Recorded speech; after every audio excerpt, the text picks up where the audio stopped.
Hey, everybody, and welcome to the Paranormal Portal podcast. So thrilled you guys are here with me as we dive into yet again another fantastic episode. The special thank you for all the love and support, and thank you to those of you who continue to let other people know about the Paranormal Portal. I truly appreciate it. And we've got a phenomenal show lined up for you guys today. We are joined by Lance from Idaho, who's here to share his incredible experiences and terrifying experiences dealing with some pretty aggressive spiritual experiences. So we're going to dive into that now. Buckle up. We're going in. Hey, Lance, welcome to the show, man. Thanks for coming on. You bet. Thank you for having me. Oh, it's absolutely my pleasure. I'm thrilled that you're here. You and I met at a conference, and we had a great discussion, and I'm glad that you agreed to come on the show, because I think it's an incredibly brave thing for anybody to come forward and say, look, this is what I've seen. This is what I've experienced. And I'm really thrilled that you decided to come and do this for a lot of different reasons, not just because I have a show and this is content, but because everybody sees these experiences uniquely and through their own lens. And I always end up learning something about the phenomena from everybody I talk to. So I really appreciate it. You bet. All right. Yeah, it's kind of hard to open up when I've only let a few people know about it, but it's been going on long enough. And when I saw you there, I just figured, why not go talk to somebody and see what you had to say. So thank you for listening too. Oh yeah. It really is my pleasure. I just so you know, and just so everybody out there knows, not everybody that reaches out to me wants to be on the show and wants to talk to me. I talk to several experiencers just through emails and messages about what they experienced, just to help them try to understand and to try to help them. Does that make sense? I don't know. It does now, but I really am, my heart goes out to people that are having experiences. And if I can be helpful in that process, that's amazing. So it's my pleasure. So can we kind of start, I guess, with my one canned question. And that is, where did this start for you? When did you start having experiences? It began about 8 or 9 years ago. I was on an elk hunt here in Idaho. I was by myself, and I'd gone out and I'd found a wallow place where the elk go and cool themselves off. And so I thought I'd build a ground blind there. It's kind of mid-morning, so I go build this ground blind. I get everything set, and I knew it'd be a while before any action might happen. So I just threw my backpack back behind me and kind of laid down on the ground, had my legs kind of up a little bit. And I'm just sitting there listening to nature. And pretty soon I started feeling something like touching my leg, the bottom of by my feet, kind of crawling up my legs. And I actually thought that I'd disturbed an ant pile. And so I sat up and I'm lifting my pant legs up and everything. There was nothing there. So just kind of let it go. And then sitting there, and pretty soon I could feel fingers touching my legs, and they started working their way up my legs. And I stood up and was like kicking around just to say, knock it off, whatever it is, just cut it out. And so I'm sitting there just trying to figure it out, but that's where it started. I felt that, and then it was there a while, and then it went away. So then that night after the hunt was over, I went home and I jumped in a shower, and I started hearing knocking on the wall right next to me. And of course, I just put it off to maybe it's water pipes. I just moved into the home not that long ago, and it was an older home, so I thought, well, maybe it's just the water pipes knocking. And then it kept knocking, and so I ignored it, showered, and I start walking down the hallway to my bedroom, and a knock started to follow me down the hallway to my bedroom. And then I just got undressed or dressed and got into bed. And then that's when, kind of all hell broke loose, pretty much. Wow. I'm sitting there, and I felt rustling at the bottom of my bed, like people are kneeling, walking on their knees around my bed. And then on my left foot, this was the weirdest thing. On my left foot, it felt like a knife or a sharp fingernail just started circling my heel on my left foot. And it just would keep doing that and keep doing it. And at first it was just irritating, but pretty soon it started to hurt, like it was like cutting in. And I was kicking at it, telling it, cut it out. Just you guys go away and stuff. But just stuff like that just started happening throughout the night. And then consecutive nights after that, the same things started happening. So Did you know right away, look, this doesn't, I mean, obviously it's an unusual experience, but did you understand right away that you were dealing with something probably spiritual, or what did you think at that time? yeah, I figured it must have been something like that because,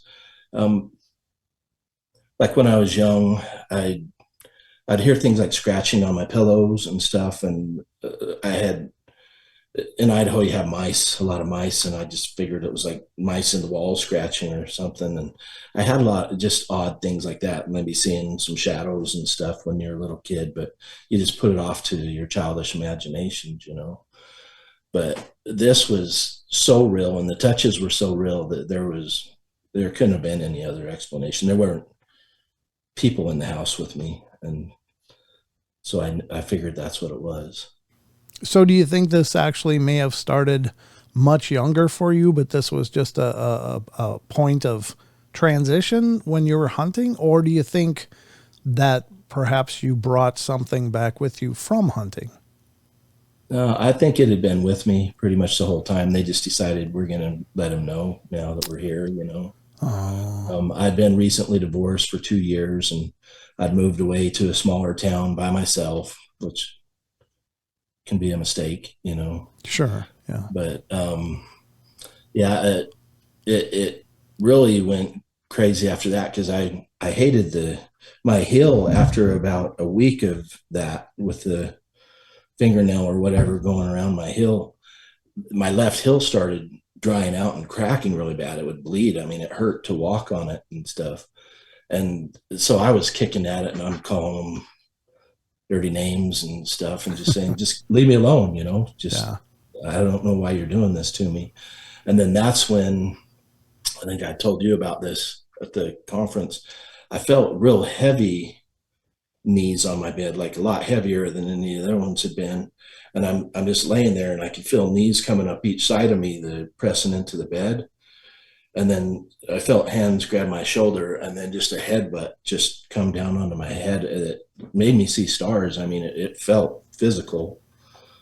So you actually felt the impact of like I felt it. Yeah. another head hitting you. It stunned me a little bit. Oh my But, God. and the only audible word I've ever heard from them in all these years, I said, "Who the heck are you?" And he said, "Demon." That was the only word that he said. He said, "Demon." And it sounded robotic, almost like the old computers when you type a word in and it would read the word back to you. Right. Right. And so then you get the chills up your spine and you start freaking out. But yeah, the fear, the anger, because I couldn't fight back. I mean, I was kicking and punching, but it wasn't doing a whole lot. Right.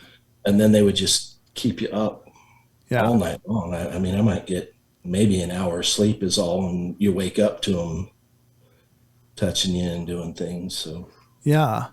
it Yeah. was pretty rough.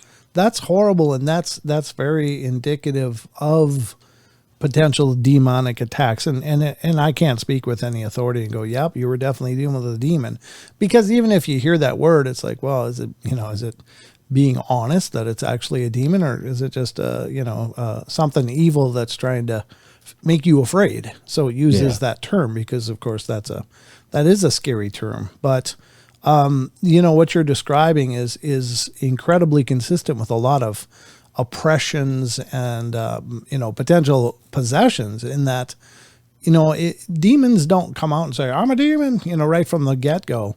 They do this war of attrition. They wear down the person. A lot of times it's this dark cloud over their people's heads, like where they always feel like they just can't get into the sunshine, like they're always in this haze of sorrow or pain or anguish or anger. And it's just, I think it's very strategic, but it's just meant to wear someone down so that they can't resist and eventually, could turn into a possession, which is absolutely horrifying. But, and there's no telling that that's what you're experiencing, but that sounds very consistent to a lot of demonic oppression and, infestation stories where they don't want you to get comfortable. They don't want you to get relaxed or, to revive or rejuvenate. They want to wear you down. Yeah. Yeah. I noticed that because the more tired you are, the more weak you are. And so then they're even more prevalent all the time. But, Right. I'm from a religious family, and I talked to my brothers who were kind of in positions in the religion. Mm-hmm. And because I just didn't know what to do, because it was getting to the point where I just thought I'd be better off not ever having to deal with this again, Right. And I didn't want to be that way. I'm probably the most sane person that I know. I just try to look at things logically and stuff, but I just didn't know how to fight it. It was just me against everything that was attacking me. Right. So I asked my brothers, or I just talked to him, and he said, well, we'll have a fast Mm-hmm. for you. And he got my family to do a fast for me. And when they did it, nothing stopped. But the way that I approached things flipped, 180 degrees. I started thinking, just try to understand it, use your mind and try to outthink it, whatever. But Mm-hmm. and it really did make a difference. It's like I said, the fingernail thing kept going on, but instead of kicking at it and calling it names, I just started talking to it. Hmm. Just like I'm talking to you, I just talk out loud. And so I would ask questions. I'd say, well, I can feel your hands, so just like squeeze my left toe for a yes or my right toe for a no. And so I just ask questions like, are you a person? Are you male or a female? And then, I just kind of get more personal with them and stuff like that. Mm-hmm. And the worst things stopped, or at least slowed down some. Mm-hmm. And they became a little bit more personable rather than like angry, whatever they were towards me. Right. So, and that at least helped me get some sleep. I mean, they were kind of letting me sleep some. And sure. Did you get answers? Did you get male, female? Did you get any responses to those questions? Yeah. Is that something you can tell the difference easily now? I mean, really? Okay. Yeah, from them. But then I wasn't really seeing them, other than there was one solid black figure that I could see his outline. Mm-hmm. And he would always come and stand in the doorway. I didn't know if he was the one that had headbutt me or what. The others would still be around the bed and still doing their touchy-feely stuff. But right. He would just kind of stand out there and just kind of observe, it seemed like. And he was there. He would show up every night for probably maybe a month or two. Uh-huh. And then he went away. I haven't ever seen him again since then. So, but I have noticed, I was listening to your podcast. I'd never listened to a podcast before. Uh-huh. And I just kind of wanted to know what to expect. So I put one of yours on, and it's one where you talked about ghosts, I think, sure, in first part of this month or something. Mm-hmm. And you're talking about these shadow figures and stuff. And, yeah. And I've seen those. They almost look like wisps of smoke, because they don't really take a form, or they weren't at the beginning. Mm-hmm. And I'd see them, and I could feel them almost like a cloud as they're coming up, or an energy, as they're coming up over you and stuff. But I don't attribute them. I know you said that what did you call them, the native people or whatever, said that they could be good things, but yeah, they never seemed good to me, any of the ones that I sure did. So, and that's most people's experience with them. I just like that there was this other idea about what their function is, and that maybe they're not wonderful, but they do serve a purpose in cleansing areas. Now, interestingly enough, after you had this fast and you noticed that things changed, is that when you started to see the shadow people? I had kind of noticed the wispiness, Okay. Just at times, like I could notice them. But before that intervention? But yeah, I don't know. Maybe it was after that. It's been so long ago, I Sure. can't really place exactly when everything was going. Sure. But maybe it was after that. Yeah, and maybe that's, I mean, just to address that, maybe that was them showing up to cleanse the dark things that were really tormenting you, and then Yeah. you were left with the more benign things, because they weren't really negative. I don't know. I mean, I'm just again, I'm just throwing The reason I ideas. said that's because the way they touch, they weren't touching in a friendly way. Yeah. Okay. Yeah, I think that's amazing, and it must have been incredibly frightening. Were you feeling frightened during this, or was it more like, oh, here we go again, or what was your state of mind? Yeah, at first I was scared. When I heard the Sure. word demon, you get those chills that Oh just yeah. completely shoot through your body like Right. rockets. Yep. And I was really scared and nervous, but after that fast, my mind started thinking, you being afraid or you being angry or whatever is probably feeding them. Yeah. So just be more even keeled about everything. And I've tried to do that. They still, like at the beginning, I would have dreams. Mm-hmm. Like if I was, especially after I was trying to be more even keeled, so they'd go into my dreams. But I remember this one dream. I'm driving up this road and it's just a steep mountain on my left side, and it's just a like hundreds of foot drop on my right side. And there's rattlesnakes like dropping off of the hillside, and I hate snakes. I can't stand snakes. Yeah, I don't And blame there's just rattlesnakes dropping off, and they're in the road. Well, one hit the car or something, and I looked at it, and my tire ran off the edge. you. So I'm like, the car's teetering. I can't do anything, and it may go over the edge. So what are my options? Jump out of the car and deal with the snakes all the way up and down as they're dropping, or fall over the edge. I just remember just that helpless feeling.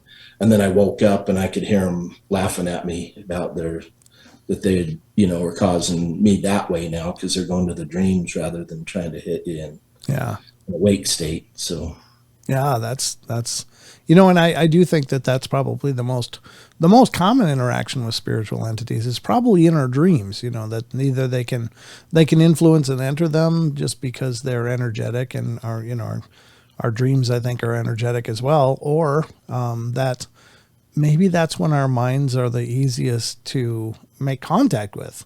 We're not distracted by the everyday stuff, this noise that we live in, this,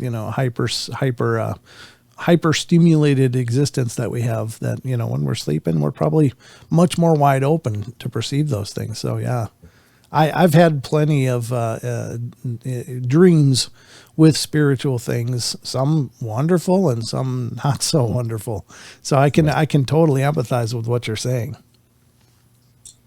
yeah, that's the one thing another thing that I really learned with the mind flip is watch your thoughts, because, and I 100% believe this, that 80% of the thoughts we have don't originate with us. I think it's them putting thoughts into our mind, because even if they can get you to believe or think a certain way, then they can kind of drag your thinking to whichever direction they want it to go. And that I talked to you a little bit about that.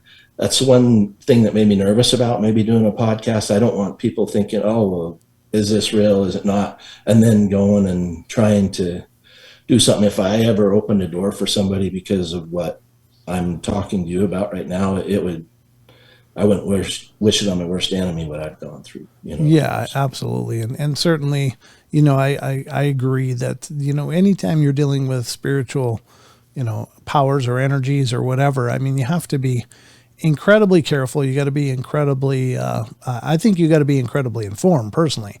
Like, as we were talking before recording, I think that, there's such an influx of like, spirits and ghost hunting shows and stuff. And so it makes it look like it's almost the latest reality craze. Like, oh, well, I'm going to go check out this old asylum or this graveyard or whatever. And it's like, yeah, and maybe 90% of the time that's fine and nothing really big will happen. But if you end up dragging something home with you, Yeah. You could be in a world of trouble, or someone you love could be. You could be dragging things into your home, and maybe it doesn't target you. Maybe it targets something you love. And, I mean, that is certainly understated a lot in the paranormal, is the risk that you expose yourself to when you go out there and look, Yeah. So I agree, and I appreciate that cautionary statement, and I think it can't be stated enough that, we don't understand what this stuff is and what the ramifications of it could be. So, just be extraordinarily careful, Yeah, that's why I haven't really talked about, even with my kids, I don't want to open anything there. I don't want to with my brothers. Yeah. And I've actually never had another relationship since my divorce, since this stuff started happening, because I don't want it to affect someone that I would care about that way too. Oh yeah. I just it has kind of singled me out because I don't know, keep away from pretty much everyone and everything just to protect them. Well, I think that's incredibly noble, to be honest with you. That says so much about your compassion and caring. That you're like, I've been dealing with this for 9 years. I wouldn't ask anybody to go through this with me. I mean, and you're right. But maybe love would be a very healing thing for you too. I don't know, because love can be incredibly empowering, and certainly if these things are dark and negative, probably the last thing they want you to do is to feel love, so Yeah. maybe it would be the opposite, but I really respect your rationale for it. It's like, you have so much caring and compassion that you couldn't imagine making someone you love deal with this with you. And that's incredibly noble. Yeah. It's a scary thought. Yeah, for sure. Especially that I brought it on, and I would never want to do that, but yeah, I appreciate that. Thank you. Oh yeah, for sure. I mean, I truly mean it. It's it is a consideration for sure. And I respect that you make that consideration. And I think you'll find your way through this, eventually all the way, and then you'll be ready for that even more. But, it's certainly not an easy journey. Yeah. No, I agree with that. Yeah. I've I guess mellowed out would be about as good a phrase as anything. Since then, I just kind of take it as it comes. Weird as this may sound, I've gotten to know some of them, and they like to play good cop, bad cop. I've noticed. Yeah. But it gets you to be chummy here to kind of open you up for this other stuff. But they still let you know what they can do. I just a couple months ago, I went float tubing, and normally I go with one of my brothers. When I go float tubing is when you just get in a tube and you're fly fishing off the tube. And I went to a lake, and it was in the middle of the week, so there just weren't that many people, and it's a huge lake. And I'm float tubing out there, and I'd had a pretty good day. It just started getting hot, and I wanted to go get a drink, so I'm kicking back, and it's a deep lake, and I was probably maybe 100 yards off the shore, and I'm kicking back, and it was, I don't know, maybe 20 foot deep there, but I felt a hand reach in, and it shoved between my rib cage. Oh, like I could feel it go in, and then it just started to close. The hand started to close, and it felt like it was cracking my ribs. And it hurt so bad, I thought I was going to pass out, and I didn't know what to do, because these float tubes, you're only on a seat, maybe 10, 12-inch seat is all. And if I'd have passed out, I'd have probably flopped right over the front or over the edge, or flipped it and drowned out there.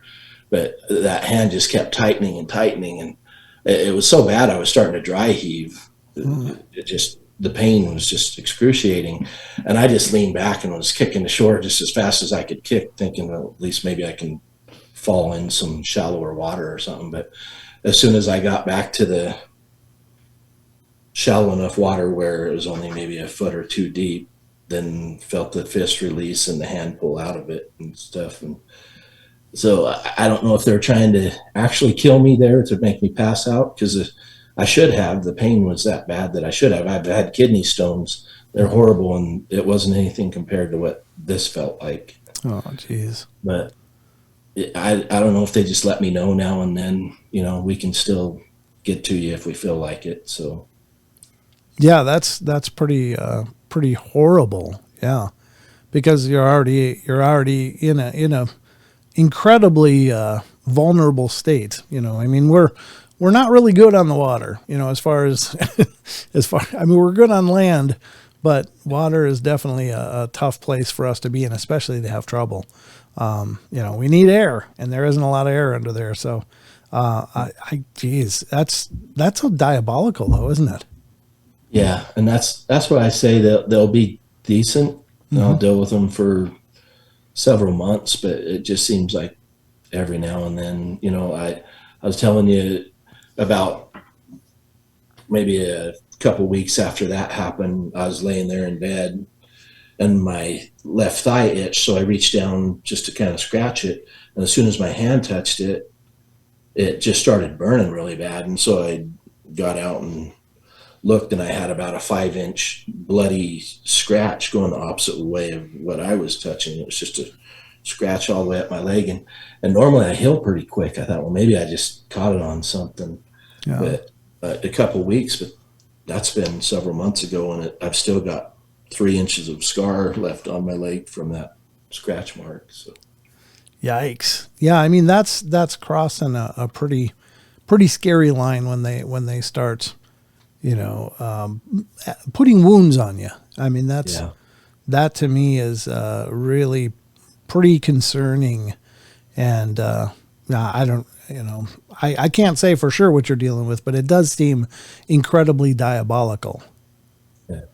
So, do you feel that by talking and addressing it that way, that it's maybe emboldened it a little more too, or do you feel that it's, I know you said that it seems to have helped overall, but do you think that's just the long game? Yeah, I think they just let me know Yeah. we'll be friendly, but it's still on our terms. You know what I mean? It's not really that I'm controlling anything.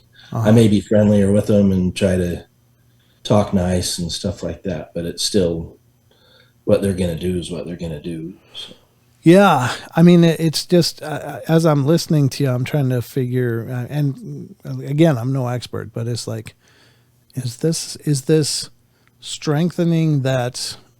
Because I think that in a lot of cases, spirits need permission. Like I things see what you're saying. Yeah. things start out kind of subtle, and a lot of times that permission is kind of implied when it's the person experiencing fear, because fear is a surrender. Now, I'm not saying you can't be startled. Everybody's startled, but when you experience and become afraid of something, you're acknowledging its power over you, and I think that maybe weakens our energy or aura or protection or whatever. And so I wonder about the communication, whether that's giving further permission, because you're actually whether it's healthy or not. right. And I'm not. I know you're doing the best you can with some impossible situations, so I'm not. I'm learning as I go with this. Yeah. With this thing for sure. But I felt that same way, that what you're talking about. I thought, just ignore them. Just see if you can totally ignore them, even though you feel them. Everything. Just ignore them. And for 2 full months, I ignored them, and it got so bad at the end of the second month, you could feel their hand going down your throat when you try to sleep. I'm laying there in bed trying to sleep, and it's like you can't breathe. They're grabbing onto your lungs. They're just brutal. I don't know. They're fighting pretty well to keep me with them, but maybe I should just live with it and either live with it or die with it, because I kind of feel that that's my options. So. Well, I think maybe, honestly, and this is again me on the outside looking in, is that I think you've done a Herculean job dealing with on your own for quite a while, but I think that you may need some assistance or someone that can come in and cleanse this out and kick it out. I mean, we we do have a certain amount of providence. Even in that situation, you would be involved in that process, not just as like a patient. I'm not speaking like an exorcism, because I don't think that you're possessed. Yeah. I just think that, you've either dealing with direct oppression, or you're dealing with some pretty sinister attachments in any case. And there are people that will help you break those connections and cast them out. And then you learn how to, and I'm not trying to speak in any specifics, because again, I think individual faith and belief is important in this stuff, but it's you can only do so much on your own until maybe it's time to find some assistance, some help in whatever that means to you. And I certainly would encourage that it was from your faith, because I think that's what makes it more powerful to you than anything. But there are, certainly dozens of different modalities of dealing with this out there, from shamanism to, esoteric practices, to different denominational observations and approaches, to, sounds, scents, crystals, any number of things that people follow to do, to get rid of these negative attachments. So, it is concerning, because, 9 years is a hell of a long time, Yeah. Yeah. I took it to my church. Actually my brother did. I didn't, because I'm just a private person, but one of my brothers did. And I went and met with one of the leaders, and they're like, yeah, we'll get this taken care of. We'll do it. And they're talking about going and seeing psychologists and all this other kind of stuff. And I'm like, if that's what you want, I'll do it. Yeah. So then I went, and they gave me the numbers of the psychologist. Well, they're 4 months out to even see anybody. And I thought, it's kind of weird, because if somebody, the way I was feeling before the fast, if you told me 4 months out, I'd have been dead before that, you know? Mm-hmm. And then all of a sudden they just kind of turned their backs on me. The church did. And so, and I'm a religious person. I don't blame God for something a man does, even if he's supposedly one of the leaders of the church, but, and maybe it's just me, but I just kind of lost any faith in any type of faith as far as that stuff kind of goes. I just figured, if God wants me to deal with it, I'll deal with it. And when he's tired of me dealing with it, maybe he'll step in and stop it. Well, no, I think that's powerful too. And I know what you mean. Ultimately churches are run by people, and that includes all of the character flaws that people have. And certainly, I don't know, it's got to be incredibly disappointing, but it was. Yeah. And I'm so sorry that that's your experience, because that's certainly not fair. I do know that, generally speaking, many observations religiously will also do the psychology thing, just because, before they acknowledge that something is truly spiritual, they got to, they may not know you on a personal level. So it's like, well, is this really what's happening, or is there other issues going on? So, it's a very common practice that they have people screened by those mental health professionals. And, a lot of times some of them come up with, other issues, and then they can help deal with that in a medicinal way or a therapeutic way. But, those that can't, then they're, can go forward with the, other interventions religiously. But yeah, that's so disappointing, because you need help. Yeah. Yeah. And I kind of trust myself more than I trust anyone else at this point. I know that sounds arrogant. No. Well, given your experiences, it makes perfect sense, actually. I'm just really impressed with your fortitude, your personal fortitude, because the one thing that I do really believe I know about these dark things, and demons or other sinister, presences, they have nothing but time, and they're very, very, very good at what they do. So the fact that you've persevered for 9 years in light of all this stuff is incredibly impressive, and that's a hell of a feat for any one person to accomplish all by themselves, Yeah, it almost didn't last 9 weeks. I was right on the cusp of it, and like I said, but it's not only that they've got all their time.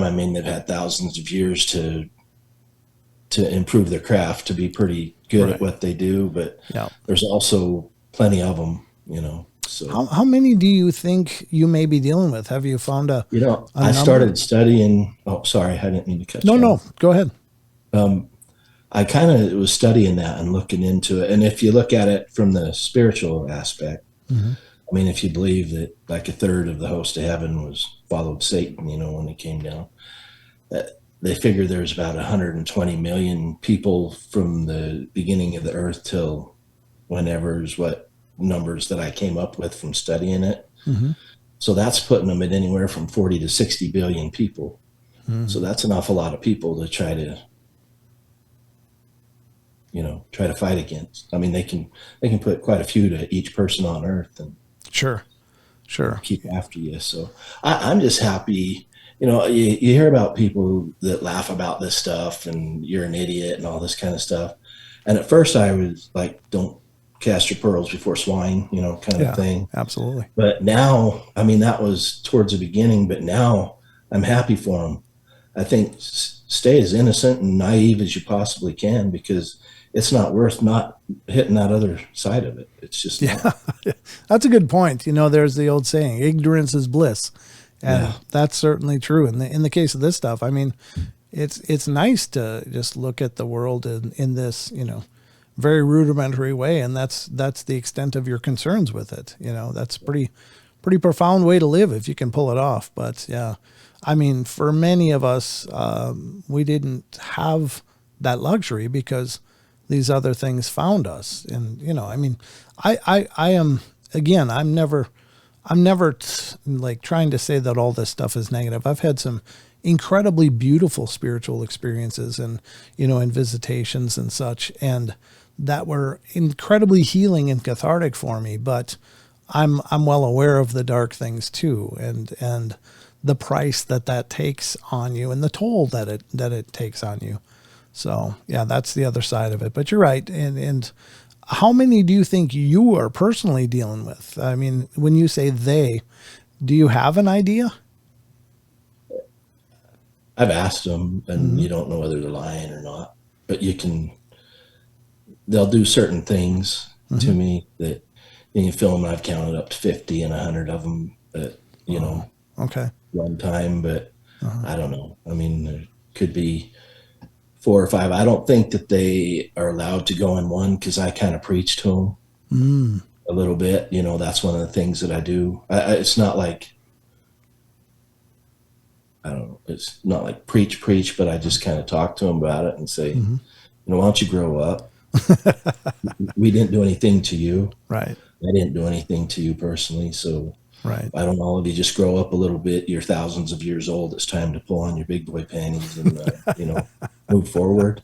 Yeah. But yeah. So I honestly don't think that they're allowed in just groups of 1 or 2, because I think you could probably talk some sense into 1 or 2. Oh, interesting. But I think they're all there to feed the fire. I call them a school of sardines. I said, you're all a bunch of school of sardines with your heads up each other's butts, so you can't think. You just swim around and annoy people.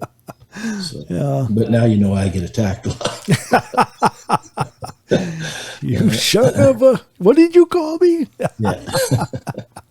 Well, it's made us fair enough. And I think that that's actually a pretty good defense is to empower yourself that way, because, again, fear is a surrender. But if you're claiming your space, if you're, I'm not so sure that, directly challenging them is always a good thing, because if they are demonic, you're dealing with a principality. You're dealing with an incredibly potent force that, is, again, it's a master at what it does, and it has nothing but time, and it'll make a lifetime hobby out of you, just waiting for you to slip, you know? And so, but I think to just, continue to cast it away and, keep, what's the word I'm trying to say? Like claiming your sovereignty. Like they don't have a right to do this. They don't have your permission to do this. They have to stop, and then imbue it with prayer, with your religious ideals of, the divine, and, that you are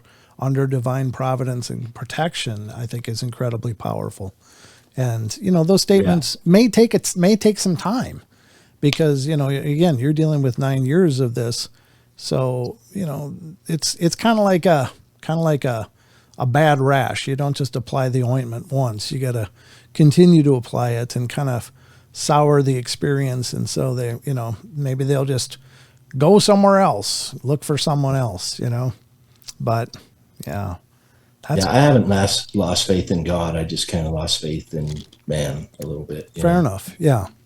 Fair enough. And when you're kind of dealing with, something like this should be the purview of these churches, because they are our spiritual leaders. They're supposed to be guides towards understanding the divine and bringing that and manifesting that into our lives. But, and one of my biggest complaints is that I don't think a lot of our maybe modern view of religion, it's like a history lesson rather than, bringing the living God into your life and manifesting that and celebrating that. Yeah. It's all this, archaeology and ancient past. And I think that we can certainly learn from that, and there's merit in that, but that's not the wholeness of what, the presence of God in our lives should be, Yeah. I wonder too, if it just doesn't scare them. They're still human, the people you're dealing with, Sure. Whether they're church members or not, but they're still human. And anytime I talk to even my brothers, when I first was talking about it, I could just kind of see the pull back a little bit and what happened to him, Yeah. Well, I think that's a great point too, because, just because they're in a religious station doesn't mean that they're incredibly spiritually adept or aware, and they're still human. Right. They're, this stuff creates an entirely different level of awareness. And, you have to acknowledge that this is a whole lot bigger all of a sudden. And I think that these people, these human beings in these religious stations, they kind of like the idea that this is reality. It's the box too, because then the path seems clear to them, and there's the ignorance is bliss. So when you bring in this stuff, and certainly the Bible and many religious texts talk about this fact that there's evil around, and they should be prepared to deal with that in their station. But I think you're absolutely right. I think largely they're not. Most of them aren't. Yeah. Yeah. Yeah. When I deal with them on a daily basis, I tell them, listen, this body's mine. I chose to have it. It's my body. Good for you. You chose not to have a body. You chose to remain a spirit. So you have no right to what's in here. I said, I can't say anything about all the space around me. I don't own it, but I do own this body. And so you have no right to have what's inside the body. It's mine. Sure. Absolutely. And that's kind of how I deal with them every day. And it annoys them, but well, it is the truth. And I would, again, do what you feel is right, because again, you're the one that's going through this. I'm not going through it, but I would even suggest expanding that and saying, this is my home. This is my space. I own it. This is my right. And this is my providence. And it's, this is not your space. You're not allowed here. You must leave. And, you'll probably get some tantrums and stuff, but maybe eventually that'll help to expand your providence over your area. Well, I appreciate it. I'll try that. Yeah. Can't hurt. Well, it could. I hope not. It could, but I hope I'm not giving you bad advice. I felt the hurt before. So, yeah. That's what I say. I'll either live through it or I'll die through it. Kind of the only two choices I got. So yeah, and I'm so sorry that this has been your experience, because it's certainly not fair. But at the same point, I know that your strength is truly inspiring in a lot of ways, because here you are, a person that's been wrestling with this. And I didn't mean to say wrestling like I was from the South. It just came out that way. Been doing that too. But I think that it speaks volumes about the strength of your character, the strength of your heart, and the strength of your courage to continue forward, even in this, diabolical opposition. So, I'm certainly, willing to be a part of your solution if you need my help, or if you'd like my help, or if you'd like some ideas or avenues to pursue. I have a pretty diverse community around me, and some wonderful, wonderful people. But, I think that it may be time for you to get some help, just because, obviously you've been doing this alone for a long time, and we certainly would like to see you overcome all this and move on with your life. I do appreciate it. It does mean a lot. Thank you. Yeah, of course. And was there anything else you wanted to mention today?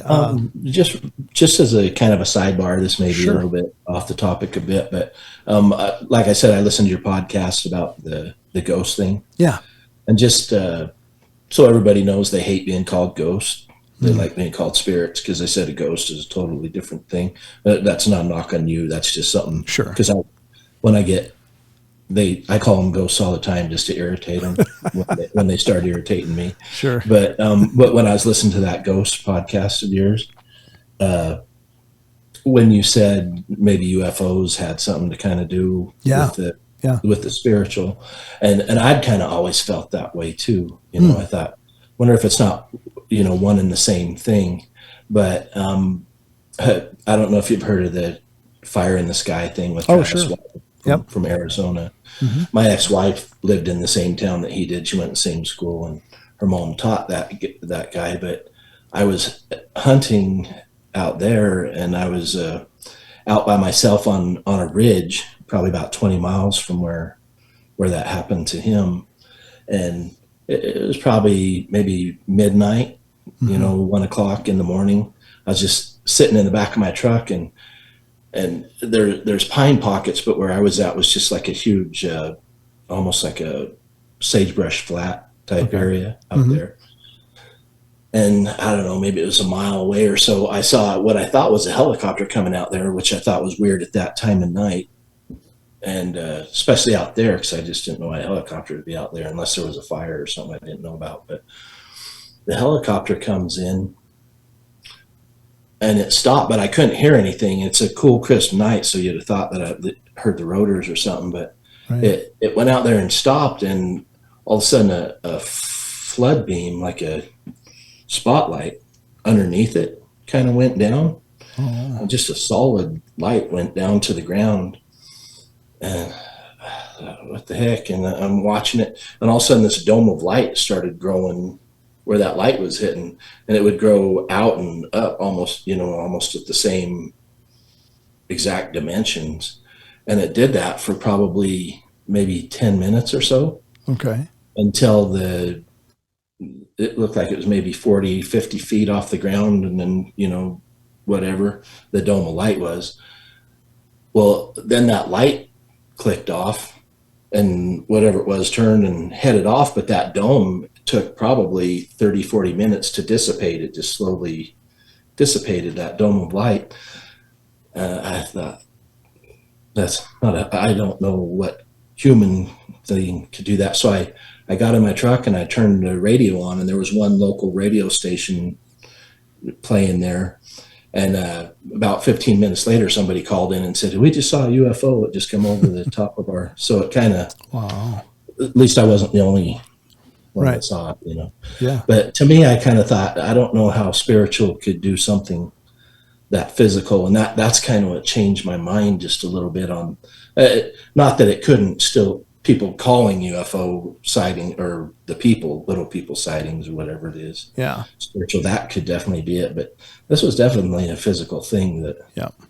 Yeah. I think, I guess what I was mostly saying in that episode is that I think these extraterrestrial or extra dimensional beings that we experience as UFOs, I think that they can possibly come to us maybe in a non-physical way, and more like an energetic being, or they can step back and forth between maybe their reality and our reality, and so we experience those kind of like hauntings. Because sometimes if you look into abduction situations and alien encounter situations, I mean, it's almost the same kind of activity between people dealing with profound hauntings and people dealing with abductions or visitations with these alien creatures. And so, but yeah, I do think that they can be physical and they can be completely rigid and three-dimensional, but I think they can apparently also be something else, and maybe we perceive that very much the same way like we perceive spirits. So maybe I wasn't totally clear in that, but that was what my point was. No, I enjoyed your podcast. Good. It's the first one I ever listened to, and I listened to the whole thing. I really liked it. So, good. If you haven't listened to it, I would definitely listen to it because it was enjoyable to listen to. So. Thank you, brother. I appreciate that. But yeah, I really got to commend you, Lance, for coming forward and for doing this and talking about this. I know it's not easy. Certainly.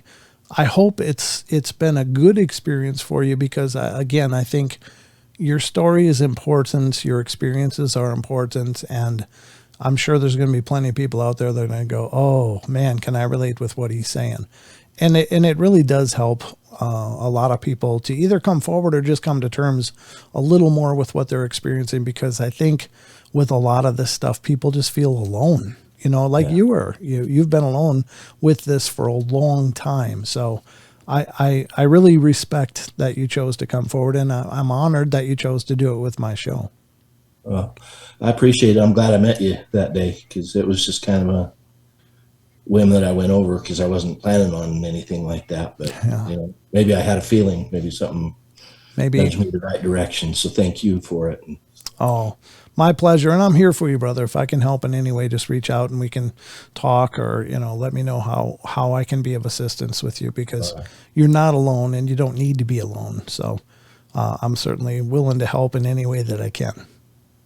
Well, I do appreciate it. Just one final thought to everybody. If I could tell them anything, watch your thoughts, because I guarantee big percentage of them don't originate from you. But the way that I learned that is they were popping in, and I just thought, I'm not that type of person. Some of these thoughts that are popping in, and I think throughout my life, and I think I've never even been that way. Why would I think like that? And that's their first step into kicking you in the butt and trying to drown you out in the lake. So. Amen, brother.